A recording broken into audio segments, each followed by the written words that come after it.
어떻게 하면 학점을 올릴 수 있을까? 주말에 어떤 공연을 볼까? 친구 생일에 무슨 선물을 할까? 우리는 생활 속에서 가끔 이런 질문을 하고 답을 찾아 고민하게 됩니다. 이 중에는 해결하기 어렵거나 곤란한 질문도 있습니다. 이와 같이 해결해야 할 질문 또는 상황을 우리는 문제라고 부릅니다. 문제는 보통 현재 상태와 목표 상태의 차이로 정의합니다. 이 차이와 간격을 줄이는 과정이 문제 해결 과정이라고 할 수 있습니다. 이 문제 해결 과정을 통해 여러 가지 대안이 제시될 수도 있습니다.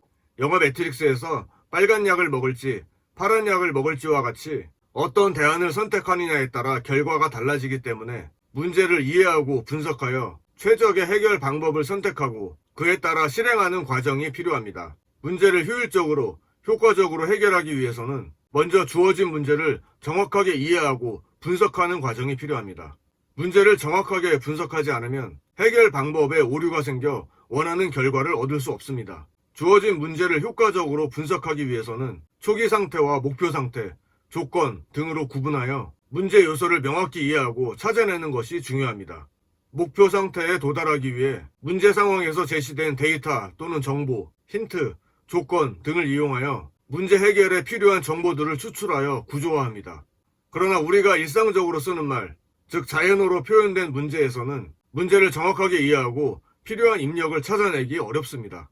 만약 10명의 사람에게 국물을 얼큰하게 끓여보자 라고 한다면 10명의 사람 모두 같은 국물을 만들 수 있을까요? 여러분이 생각하시는 대로 아마 불가능할 것입니다. 사람들은 자신의 판단과 기준으로 얼큰하게를 표현하기 때문에 10명의 사람 모두 각양각색의 맛을 표현할 수밖에 없습니다. 사람들이 가지고 있는 주관적인 관점과 기준을 사용하여 추측하고 정의하고 전체를 완성합니다. 따라서 명확하게 표현해야 하고 완전해야 하며 복잡하게 표현하지 말고 빠르고 쉽게 이해할 수 있는 형태로 문제를 제시하는 것이 중요합니다.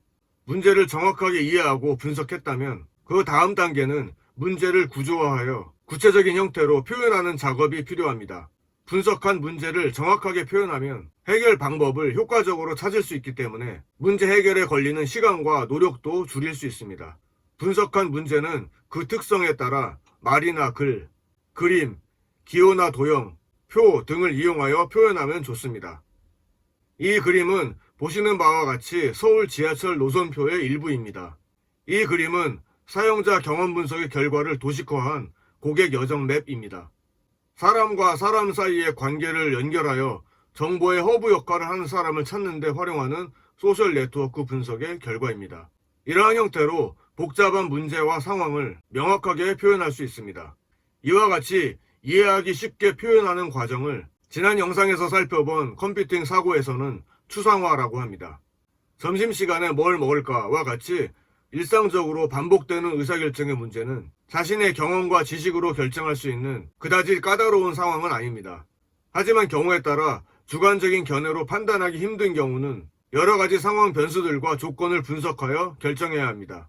이런 경우에 사용하는 몇 가지 문제 분석 도구를 알아보겠습니다.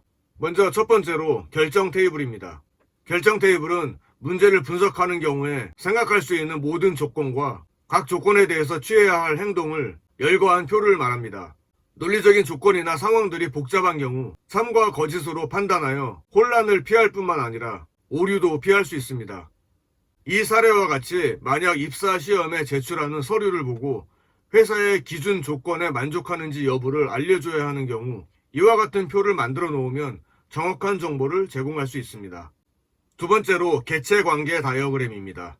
이는 실제 소프트웨어 개발에서 많이 사용하는 기법입니다. 객체관계 다이어그램은 줄여서 ERD라고 하는데 현실 세계를 개념적으로 모델링한 결과물을 그림으로 표현한 것입니다. 문제에서 제시한 상황을 그림으로 그려내어 관계를 표현한 것으로 객체와 객체의 속성, 그리고 객체들 간의 관계라는 틀을 그리고 다이어그램으로 표현합니다. 이 그림의 사례와 같이 학교를 생각하면 학생과 교사가 객체에 해당됩니다. 또한 학생은 교사에게 배우는 관계를 가지고 있습니다.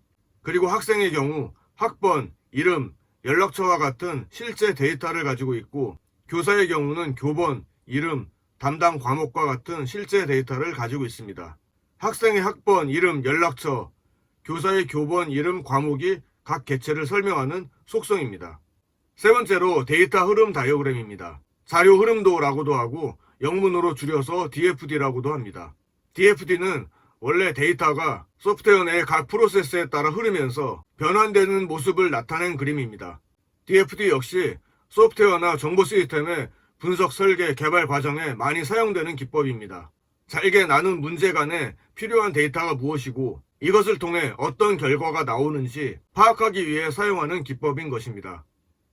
이 사례는 고객으로부터 주문을 접수하여 주문 도서를 선적하고 대금을 청구하여 고객에게 배송하는 과정을 표현한 DFD입니다.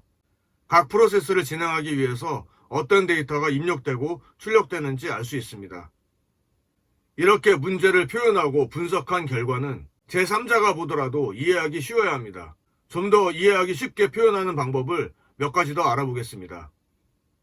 이러한 상황이 있다고 가정하겠습니다. 현재 상태는 3리터와 5리터의 물 항아리는 비어있고 9리터의 물 항아리는 가득 들어있습니다. 목표는 최소의 횟수로 8리터와 5리터의 물 항아리에 각각 4리터의 물을 채우는 것입니다. 문제를 표현하기 위해서는 목표 상태가 되기 위해 수행하는 작업을 순서대로 나열합니다. 즉 현재 상태에서 목표 상태까지 도달하는 모든 상태를 순서대로 나열하고 표현하면 결과에 도달하게 됩니다. 복잡한 문제일수록 단순하게 표현하기 위해 반복되는 규칙을 찾아내는 경우가 있습니다. 복잡한 문제를 단순하게 표현한다는 의미에는 분해, 규칙, 반복이라는 인간들의 사고 기법이 내포되어 있습니다.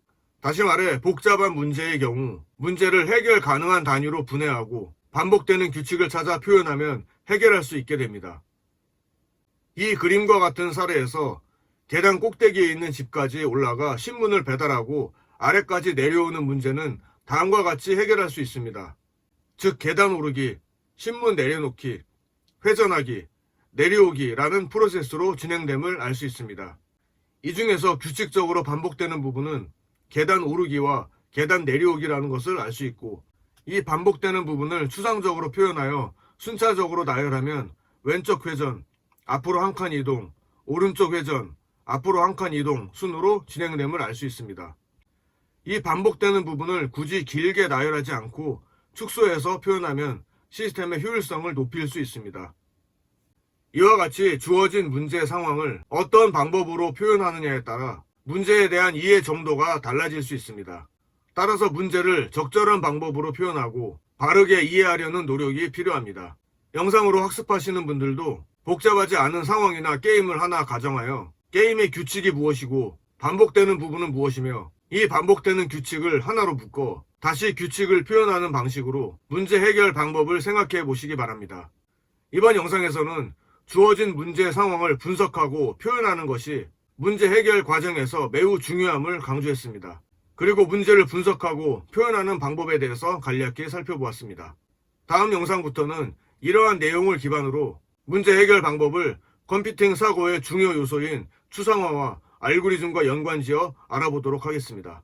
계속해서 정보를 받아보실 분은 구독해 주시고 이번 영상이 도움되셨다면 좋아요 부탁드립니다.